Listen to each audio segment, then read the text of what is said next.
போட்டார்ல இந்தியாவுக்கு வரி நம்ம ட்ரம்ப் அப்படின்னு பேசக்கூடிய அளவுக்கு எவ்வளவு பர்சன்டேஜ் வரி, இதனால் இந்தியாவுக்கு என்ன பாதிப்பு அப்படிங்கிற விவரம் வந்து நம்ம பார்க்க போகிறோம்.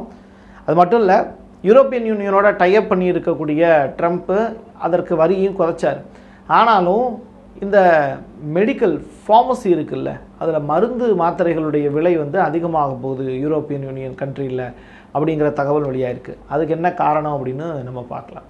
பனாமா கால்வாயை கைப்பற்ற போகிறேன் அப்படின்னு அமெரிக்க அதிபர் ட்ரம்ப் பேசி இருக்கக்கூடிய விஷயத்தை இப்போது சீனா வந்து உடச்சி தள்ளியிருக்கு.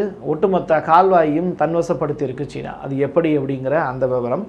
ஈரானுடைய துருக்கிக்கான ரயில் பாதை ஒன்று சீனா வந்து மின்மயமாக்கி உள்ளது அப்படிங்கிறது தொடர்பான விவரங்கள், இப்படி ஏகப்பட்ட இன்ட்ரெஸ்டிங்கான செய்திகள் வந்து இந்த வீடியோக்குள்ளே இருக்க போகுது.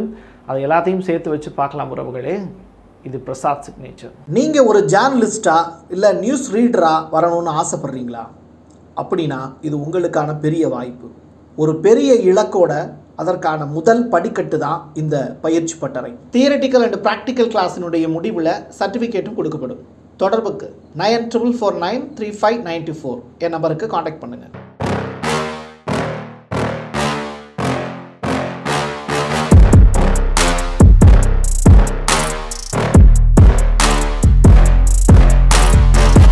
அணு ஆயுதம் தொடர்பான எந்த விதமான பேச்சுவார்த்தைக்கும் இனிமேல் நாங்கள் வரமாட்டோம் அப்படின்னு வடகொரியா அனௌன்ஸ்மெண்ட் பண்ணியிருக்காங்க. வடகொரியாவில் ரொம்ப சக்தி வாய்ந்த ஒரு நபர்னா அந்த நாட்டினுடைய அதிபர் கிம்மு தான். அவங்களுடைய தங்கச்சியும் பொண்ணும் தான் இப்போது அடுத்தடுத்து ஃப்ரேமில் வந்து காண்பிச்சுக்கிட்டு இருக்காங்க. அதில் அந்த கிம்மினுடைய தங்கச்சி தான் இப்போது இந்த ஸ்பீச்சை கொடுத்துருக்காங்க. அது மட்டும் இல்லை, கிம் சைடில் இருந்து ஒரு அனௌன்ஸ்மெண்ட் வந்திருக்கு. 2018 நான் ட்ரம்ப்போட நான் பேச்சுவார்த்தையில் ஈடுபட்டேன். அதற்கு பிறகு வந்து நாங்கள் எந்த விதமான டீலுமே அமெரிக்காவோட நாங்கள் வச்சுக்கல. சிங்கப்பூரில் கூட அந்த மீட்டிங் நடந்தது. அதில் அவங்க கூட ஒரு பெரிய டைஅப்புங்கிறதே எங்களால் கொண்டு வர முடியல. இதுக்கு ட்ரம்ப்புக்கும் கிம்முக்கும் இடையிலான ஒரு உறவு விரிசல் அப்படிங்கிறதுனால மட்டும் கிடையாது. எப்படி ரெண்டு பேருக்கு இடையிலான உறவு விரிசல் அப்படிங்கிறதுனால மட்டும் கிடையாது. நாங்கள் அமெரிக்காவோட எந்த விதமான ஒரு டீல்லையும் நாங்கள் ஈடுபடுவதற்கு தயாராக இல்லை.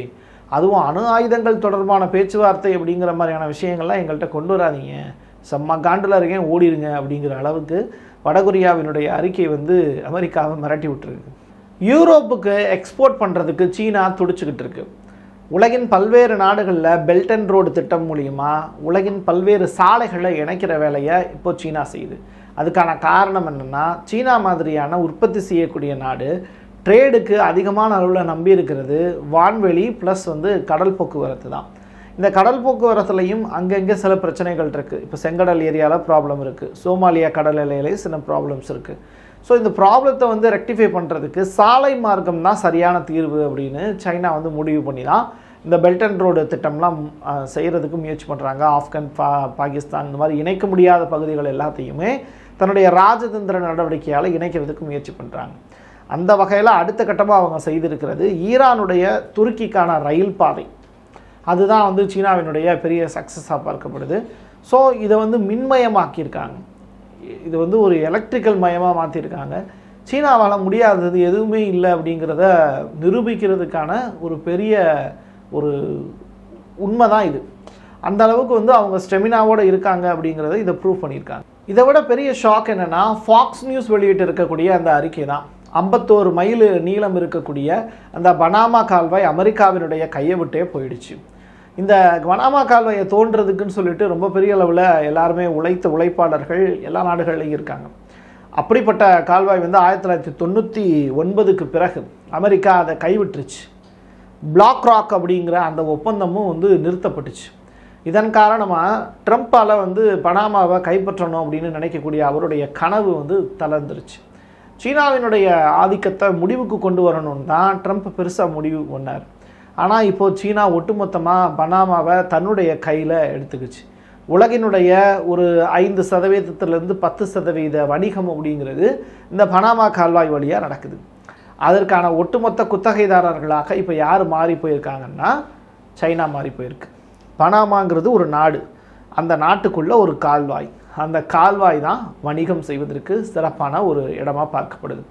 எப்படி ஈரானில் வந்து ஒரு 30 கிலோமீட்டர் அகலம் இருக்கக்கூடிய அந்த ஒரு ஸ்ட்ரைட் ஆஃப் ஹார்மஸ் இருக்குல்ல, அதில் மூலிமா எப்படி ஒரு 15லேருந்து ஒரு 20% வணிகம் நடக்குமோ அதே மாதிரி தான் இங்கே வந்து பனாமா கால்வாயை சொல்கிறாங்க.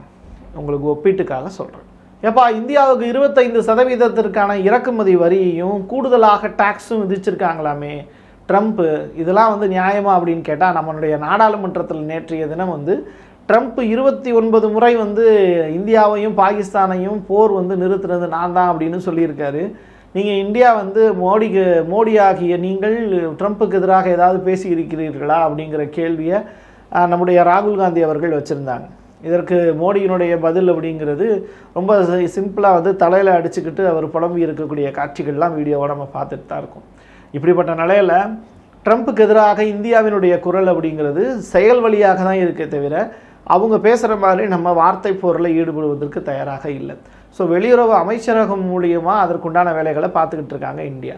அந்த வகையில் இப்படி இருக்கும்போதே ட்ரம்ப் வந்து பார்த்திங்கன்னா ரஷ்யாவோடு நீங்கள் நெருங்கிய உறவில் இருக்கீங்க, ரஷ்யாவோட டைப்பில் இருக்கீங்க, ரஷ்யாவோடு வந்து நீங்கள் ஆயில் சப்ளை வந்து டீல் வச்சுருக்கீங்க.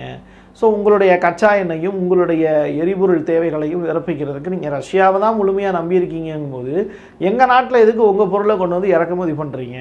அதற்கு நான் வரி விதிக்க தான் போகிறேன், அதுவும் கூடுதல் வரி விதிக்க போகிறேன், உங்களுக்கு நான் ஃபைன் விதிக்க போகிறேன், தண்டனை கொடுக்க போகிறேன்னு சொல்லியே இந்த 25% வரிங்கிறது விதிச்சிருக்காரு. இந்தியாங்கிறது என்னுடைய நட்பு நாடாக இருந்தாலும் கூட நீங்கள் கொண்டிருப்பது உறவுங்கிறது ரஷ்யாவோட, அதனால் நான் இந்த வரியை விதிக்கிறேன்னு சொல்கிறேன்.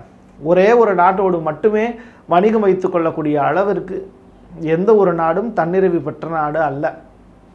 ஏதாவது ஒரு பொருளுக்காக இன்னொரு நாடை நம்ம சார்ந்திருக்க வேண்டிய தேவை இருக்குது. அந்த வகையில் அமெரிக்கா எடுத்திருக்கக்கூடிய இந்த முடிவுங்கிறது தவறான ஒரு நடவடிக்கை தான். அது மட்டும் இல்லாமல் ட்ரம்ப் இப்போது புட்டினை மிரட்டி விட்டுருக்காரு. உங்களுக்கு 50 நாள் டைம் கொடுத்தேன், அது வரைக்கும் வந்து நீங்கள் தாங்க மாட்டீங்க, நெக்ஸ்ட்டு 10 டேஸ் தான் டைம், உக்ரைன் ரஷ்யா போரை வந்து முடிவுக்கு கொண்டு வரல அப்படின்னா அடுத்து என்ன நடக்க போகுது பாருங்கள் அப்படின்னு மிரட்டி விட்டுருக்காரு. இதை பார்த்த ரஷ்ய அதிபர் புட்டின் வந்து சும்மா இருப்பாரா அப்படின்னு கேட்டால், தொடர்ச்சியாக ரஷ்யாவில் இருந்து உக்ரைனுக்கு வந்து ட்ரோன்ஸ் வந்து பறந்துக்கிட்டு இருக்கு. கிட்டத்தட்ட உக்ரைனில் இருக்கக்கூடிய அனைத்து பகுதிகள் மீதும் தாக்குதலை வந்து தீவிரப்படுத்தியிருக்காரு புட்டின். இது உக்ரைன் மீது நடத்தப்பட்ட தாக்குதலான்னு கேட்டால் ட்ரம்ப்பினுடைய அந்த அறிவிப்பு இருக்குல்ல, அதற்கான பதிலடியாக தான் இதை பார்க்க முடியுது.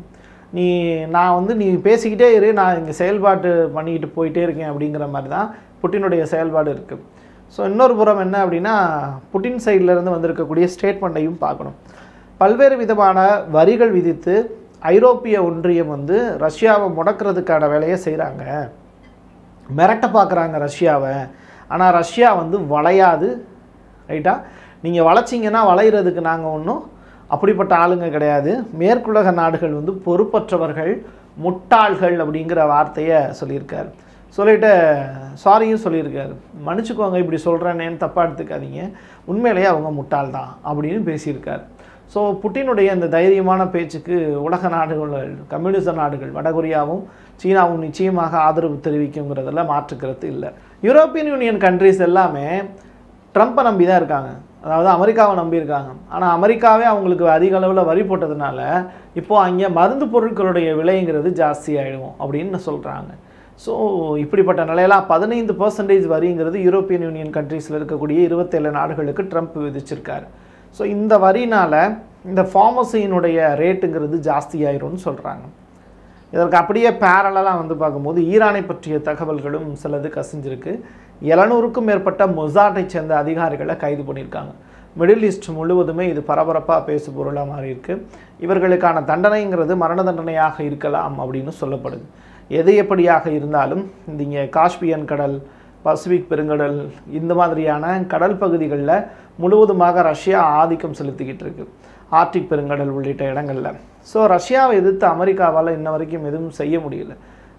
ரஷ்யா கிட்ட அமெரிக்கா கிட்டத்தட்ட தோற்று போயிடுச்சு. சீனா கிட்டையும் அதே நிலைமை தான். வடகொரியா அவங்க சொல்கிறத கேட்கவே மாட்டுறாங்க. இந்த 3 நாடுகளும் அமெரிக்காவை அப்படியே டேக் ஓவர் பண்ணிட்டாங்க. இந்தியா வந்து அவங்க எது சொன்னாலும் அதை பற்றி கண்டுக்காமல் அதுக்கு பதிலும் சொல்லாமல் வித்தியாசமான முறையில் அமெரிக்காவை டீல் பண்ணிக்கிட்டு இருக்காங்க. இதனால் ட்ரம்ப் வந்து குழம்பி போய் நிற்கிறார். கடைசியில் ஒரே ஒரு நோபல் பரிசை மட்டும் வாங்கிட்டு ஓரமாக போய் உக்காந்துருவார் அப்படின்னு தான் சொல்கிறாங்க. அதுதான் நடக்க போகுதுன்னு நானும் நினைக்கிறேன். நீ என்ன நினைக்கிறீங்க? கமெண்ட் பாக்ஸில் பதிவு செய்யுங்க. என் கையெழுத்து என் மக்களுக்கானது உறவுகளே வேண்டும். நீங்கள் ஒரு ஜேர்னலிஸ்டா இல்லை நியூஸ் ரீடரா வரணும்னு ஆசைப்படுறீங்களா? அப்படின்னா இது உங்களுக்கான பெரிய வாய்ப்பு. ஒரு பெரிய இலக்கோட அதற்கான முதல் படிக்கட்டு தான் இந்த பயிற்சி பட்டறை. தியரட்டிக்கல் அண்ட் ப்ராக்டிக்கல் கிளாஸினுடைய முடிவில் சர்டிஃபிகேட்டும் கொடுக்கப்படும். தொடர்புக்கு 94493594 என் நம்பருக்கு காண்டாக்ட் பண்ணுங்கள்.